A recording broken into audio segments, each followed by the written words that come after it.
श्रीराम समर्थ. कोणत्याही प्रसंगात नामाला सोडू नका.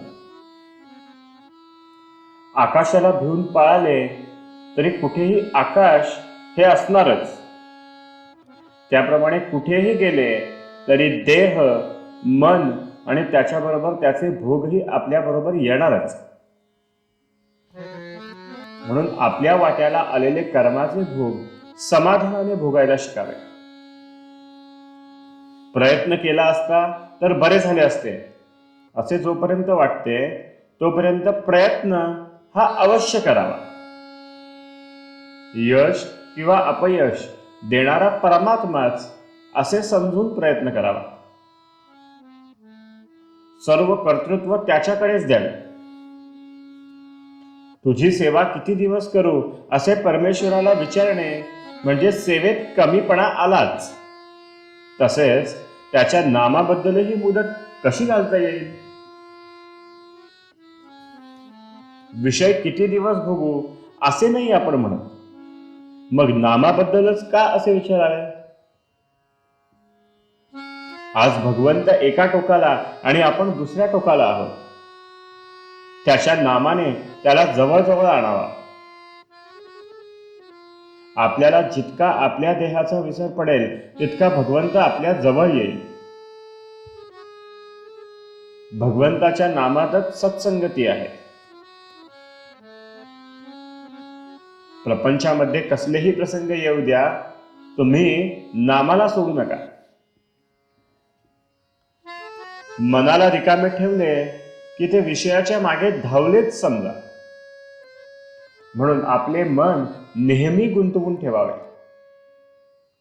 उठणे, बसणे, जप करणे, वाचन करणे, गप्पा गोष्टी करणे, चेष्टा विनोद करणे वगैरे सर्व क्रियांमध्ये भगवंताशी संबंध आणि संदर्भ ठेवावा.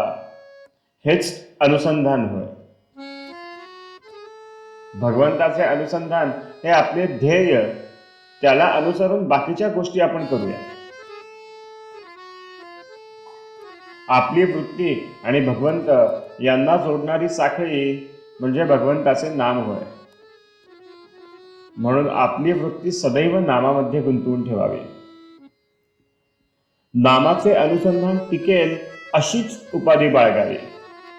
नाम नुसते घेतल्याने काम होईल, पण ते समजून घेतल्याने काम लवकर होईल. नाममुखी आले की सत्कर्म आपोआप होऊ लागतात. आपल्या प्रत्येक कर्माचा साक्षी राम आहे असे समजून वागावे, म्हणजे दुष्कर्म हातून घडणार नाही. आपण उगाच सबबी सांगत असतो.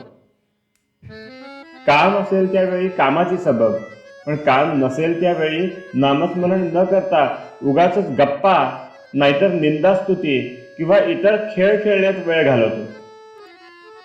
तसे करू नये. आपले मन उन्हाळ आहे. त्याला एके ठिकाणी स्वस्थ राहण्याची सवयच नाही. त्याला थोडी बळजबरी करून नाम घ्यायला लावले पाहिजे. नामामध्ये भगवंताची शक्ती असल्याने नाम घेणाऱ्याची देहबुद्धी क्रमाक्रमाने कमी होते आणि नाम स्थिरावते. नित्य नामस्मरण केल्यापासून अंती ते येणार नाही. जागेपणी अभ्यास केला तर झोपेच्या वेळी स्मरण येईल. झोपेच्या वेळी स्मरण झाले तर रात्री स्वप्नात तेच होईल. आणि सदोदित ध्यास ठेवला तर मरणाच्या वेळीही तेच स्मरण राहील. आजचे बोधवचन: नाम घेता घेता नामाशी इतके तादात्म्य व्हावे की नाम घेत आहे हे सुद्धा विसरून जावे. जानकी जीवन स्मरण जय जय राम.